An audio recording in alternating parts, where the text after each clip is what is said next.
Assalamualaikum warahmatullahi wabarakatuh. Perkenalkan, nama saya Fekti Ekiza dari jurusan Manajemen Pendidikan Islam. Saya akan membacakan dan menjawab soal-soal mid semester mata kuliah dasar-dasar manajemen.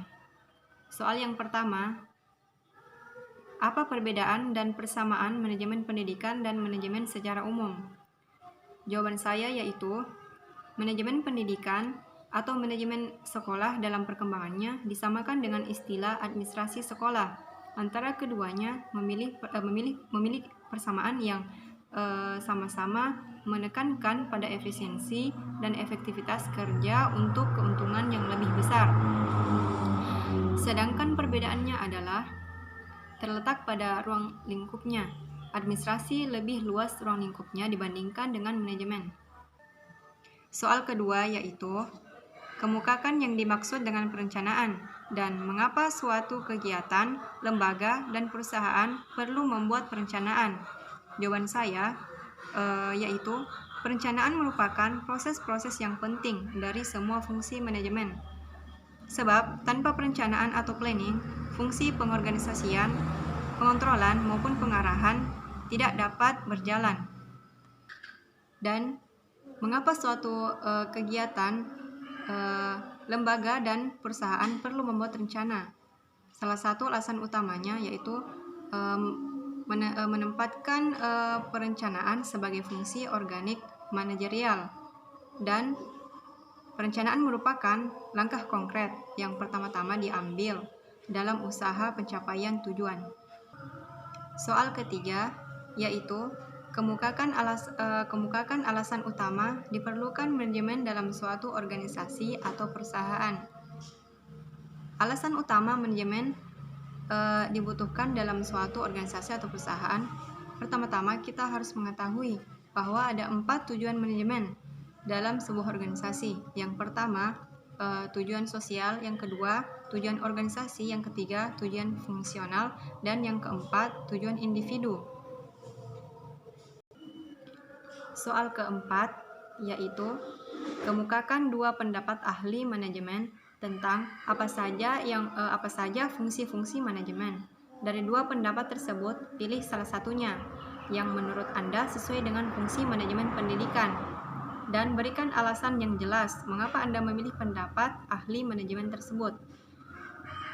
Nah, saya akan mengemukakan 2 pendapat ahli manajemen. Yang pertama, fungsi manajemen menurut Henry Fayol. Menurut Henry Fayol, ada 5 fungsi manajemen. Yang pertama, planning atau perencanaan, yakni melakukan perencanaan terkait tujuan dan target perusahaan dan bagaimana strategi untuk mencapai tujuan tersebut dengan sumber daya yang tersedia.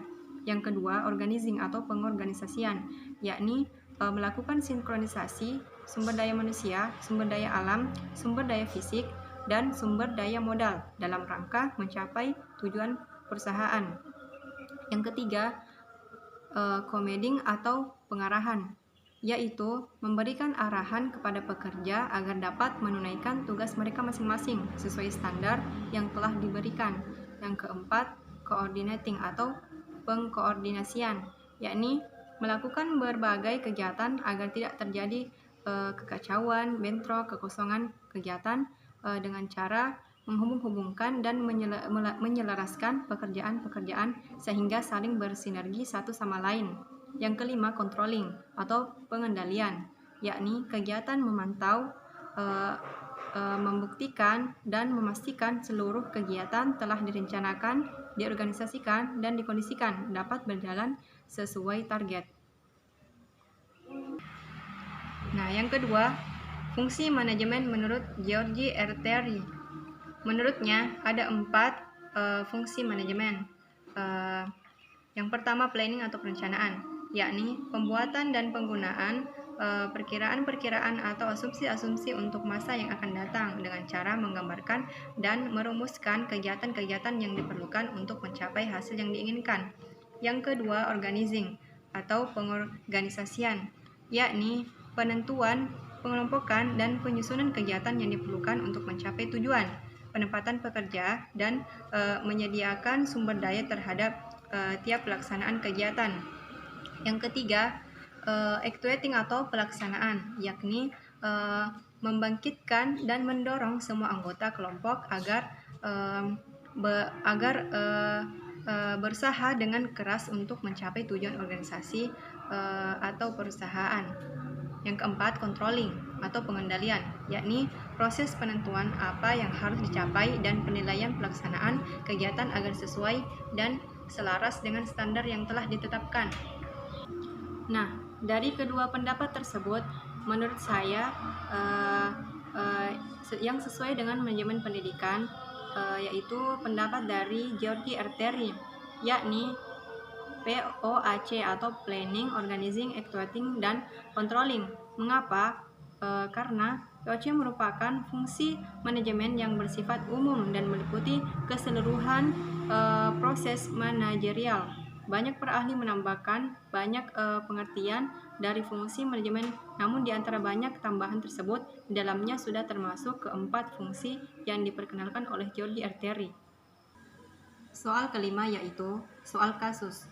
Kasusnya yaitu para guru mengeluhkan tentang ketidakmampuan siswa dalam mengikuti materi yang disampaikan, atau siswa dianggap terlalu bodoh materi yang diajarkan mengikuti kurikulum yang ada, sehingga para guru mengusulkan kepada kepala sekolah untuk mengganti kurikulum yang ada sekarang sesuai dengan kemampuan siswa. Kurikulum yang dipakai saat ini adalah KTSP atau Kurikulum Tingkat Satuan Pendidikan yang dikembangkan sesuai dengan satuan pendidikan, potensi sekolah atau daerah, karakteristik sekolah atau daerah, sosial budaya masyarakat setempat,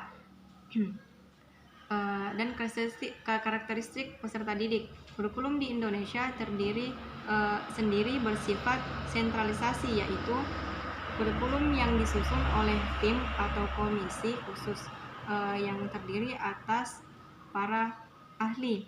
Di sini dalam pendidikan telah ditetapkan standar-standar pelajaran dan kompetensi yang harus dimiliki oleh setiap siswa dengan kelas dan jenjang masing-masing, sedangkan yang dimaksud kebebasan dalam sekolah masih terbatas untuk mengembangkan masing-masing potensi yang dimiliki, sehingga tidak bisa begitu saja diubah.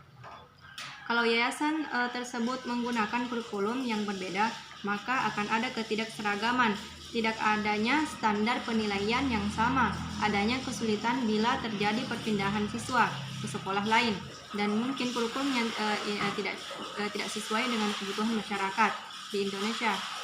Di Indonesia sendiri setiap tahunnya mengadakan UN bagi tingkat akhir masing-masing jenjang pendidikan.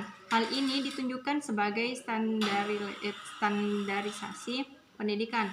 Kalau kurikulum diubah, maka siswa pun tidak dapat mengikuti UN. Nah, beberapa penyebab yang mungkin terjadi karena siswa tidak dapat mencerna pelajaran dengan baik selain dari faktor kurikulum yang tidak sesuai adalah yang pertama, kualitas staf pengajar yang rendah. Yang kedua, suasana kelas yang tidak kondusif dalam proses belajar mengajar. Yang ketiga, minimnya media pembelajaran. Yang keempat, metode pengajaran yang tidak sesuai. Dan yang kelima, banyaknya tindakan indisipliner baik dari staf pengajar maupun dari siswa.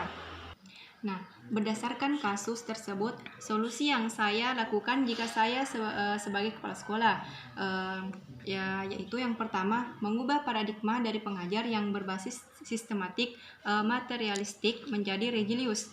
Solusi ini menunjukkan akan berkurangnya kemerosotan moral, di mana tidak akan ada lagi siswa cerdas yang tidak bermoral.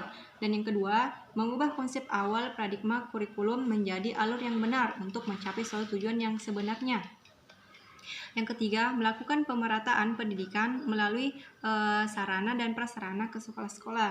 Dan keempat, melakukan atau menjalankan kurikulum dengan sebaik mungkin. Dan terakhir, membersihkan organ-organ kurikulum dari oknum-oknum yang tidak bertanggung jawab. Sekian dari saya. Wassalamualaikum warahmatullahi wabarakatuh.